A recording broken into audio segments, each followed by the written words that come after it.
Hace un par de días, de nueva cuenta estando en el mercadillo o en el tianguis, decidimos ir en búsqueda de dispositivos viejos. Me doy cuenta de que el vendedor al cual le he comprado varios de estos dispositivos que he traído en el canal contaba con un nuevo lote de teléfonos, dentro de los cuales estaban prácticamente unos que llamaron mi atención. Claro, no gastando mucho dinero en ellos, ya que el vendedor me decía que eran teléfonos que se encontraban en un estado que desconocía y algunos estaban en un estado de bloqueo, por lo que me di a la tarea de yo mismo averiguar cómo es que podía reparar en caso de que hubiese algún problema con los dispositivos, a lo que me llevó a pensar de si debería comprar o no. Inicialmente el vendedor comentó de que el precio de cada uno de ellos sería de 200 pesos, aproximadamente $10, poco más, poco menos, pero me mencionó que si compraba más de uno, el precio iba a bajar. Entonces comenté por uno, luego por dos, y al final me decidí por 4 dispositivos, de los cuales el día de hoy les traemos esta belleza de Motorola. Así es, y sean bienvenidos nuevamente a Cacharreando con Teléfonos Antiguos. Tenemos lo que para mí, a primera vista, fue en su tiempo el teléfono más hermoso que vi en mi vida. Yo recuerdo que de niño lo anunciaban como el teléfono más potente del mundo. Era bello, inclusive hasta hoy día lo sigue siendo, y era bastante delgado. Cosa que, en serio, al yo tenerlo actualmente en las manos, me sorprendió bastante, ya que el dispositivo continúa teniendo una línea de diseño bastante elegante, sobria y con mucha personalidad. Del dispositivo del cual les hablo o les hablaré a continuación, para mostrarles cuál es su funcionamiento y cómo es que rinde en nuestros días, lo es el Motorola Moto Droid Razr. Un tope de gama que en aquellos entonces de su salida era de lo mejor que tenían. Y lo más atractivo en aquel entonces era su parte trasera, ese acabado plasticoso, con los detalles de los marcos en cromo y en algunos casos un metal brillante pero oscuro, y además de que vemos que en su cámara nos menciona que es 1080p, que, dando spoilers, sigue siendo muy buena, o al menos sigue cumpliendo con la función de poder capturar imágenes decentes, no como los estándares actuales, pero sí nos saca de muchos apuros. Pero bien, una vez conseguimos la serie de dispositivos que les comenté al inicio, este teléfono para mí fue el mejor, en el sentido de que al yo tener nostalgia por tener este dispositivo en mis manos, al yo recibir por parte de mis padres mi primer teléfono Android, vi que el que yo compré era la versión más gama baja que había en ese año. Para ser exactos, yo empecé este canal con el Moto Smart Mid, o el Motorola XT303, que era prácticamente el hermano menor de este teléfono, un diseño inspirado en el mismo, pero que a su vez era un teléfono muy compacto. Y claramente este dispositivo es todo lo contrario, es un poco grande para el estándar que tenían en aquel entonces mi Motorola, y además es muchísimo más delgado, cuenta con una mejor cámara, y el diseño prácticamente ha sido mejorado. Es hermoso a la vista, al menos para mí. Nostálgicamente hablando, me recuerda muchísimo a mi primer dispositivo Android, y verdaderamente el agarre que tiene este dispositivo es bastante curioso, ya que al tener una parte trasera con una especie de goma deslizante, como lo tiene mi actual laptop, su tacto se hace bastante peculiar. Este no se resbala de las manos con facilidad, pero a su vez con el paso del tiempo este material se ha estado desgastando un poco, por lo que se siente pegajoso de cierta manera. En ocasiones traté de limpiarlo, pero no quedaba del todo bien. Pero una vez ya hice lo que pude con lo que es la limpieza del dispositivo, me di cuenta que el acabado que tenía era una especie de imitación de fibra de carbono, bastante llamativo para lo que es su tapa trasera, pero también que a su vez daba un toque distintivo y muy característico de este terminal. Vemos que los conectores que contaba este teléfono en aquel entonces eran variados. Como era común en la época, teníamos un jack para auriculares, teníamos la entrada estándar de aquel entonces en los teléfonos, micro USB, y también tenía un conector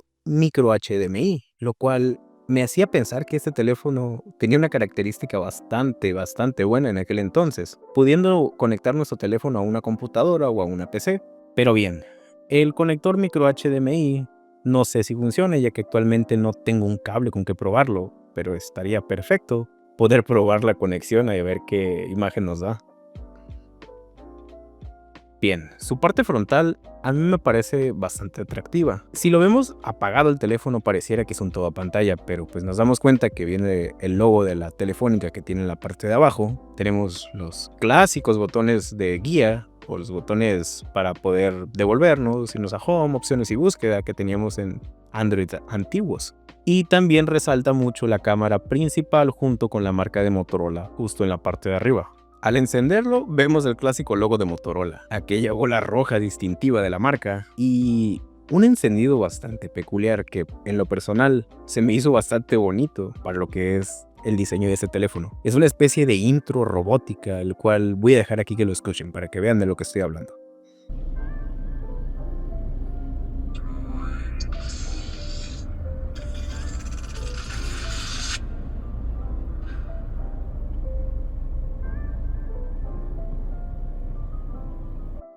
Continuando con lo que es su pantalla de bloqueo, este teléfono tenía un desbloqueo facial en X, entonces si no mal recuerdo, mismo que funciona de manera regular, no es lo mejor para poder usar nuestro dispositivo diario, pero pues es algo que se agradece y sabemos que ahí está. Y ahora bien, ¿en qué versión de Android se quedó este terminal? Yo pensé que al momento de encenderlo iba a contar con una versión de Android 2. No sé por qué, no me pregunten por qué, pero mi mente lo recordaba con Android 2. Pero al encenderlo, irme a la configuración y ver qué versión de Android tiene, me doy cuenta que tiene una versión de Android 4.1.2, lo que quiere decir que no estamos tan alejados de un Android un poquito funcional. Claro que no es la última versión y claramente no va a haber muchas aplicaciones compatibles con él, pero se agradece que al menos que no es una versión de Android inferior a lo que es 4. Por lo menos vamos a tener una posibilidad de que en caso de no poder acceder a memorias ROMs personalizadas, tengamos una experiencia un poco más funcional. Por lo que al ver esta versión de Android me alegré de cierta manera. Como les comento, es una versión de Android vieja a la cual vamos a estar instalando aplicaciones de las cuales probaremos cuáles son las que funcionan y no tienen problemas o no presentan problemas para lo que es su funcionamiento actual.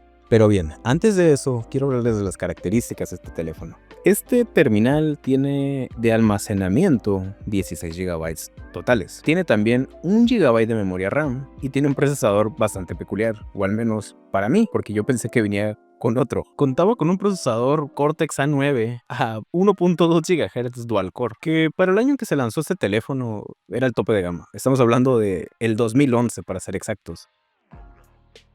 Pero bien, ahora vamos a ver lo que para mí me parece muy importante, o mejor dicho, una de las cosas por las que yo compré este terminal, ya que en sus tiempos el gaming en estos dispositivos era muy básico, pero este podía correr muchísimas cosas. Entre ellas estaba Grand Theft Auto 3. Cuando salió la versión de aniversario, todos estábamos como locos. Conocidos, familiares, queríamos instalarlo, pero pues lastimosamente no podíamos en nuestros terminales. Y al yo recordar que este terminal era el tope de gama en aquel entonces, definitivamente quise instalarlo y ver cómo corre. Y claro, o sea, vemos que realmente es capaz de hacerlo, no a la mayor cantidad de frames, pero si subimos todas las gráficas, ponemos todo al máximo, puede correrlo. O sea, se ve bastante fluido. El gaming en aquellos entonces estaba muy básico, pero el hecho de que pueda correr este juego me parece grandioso.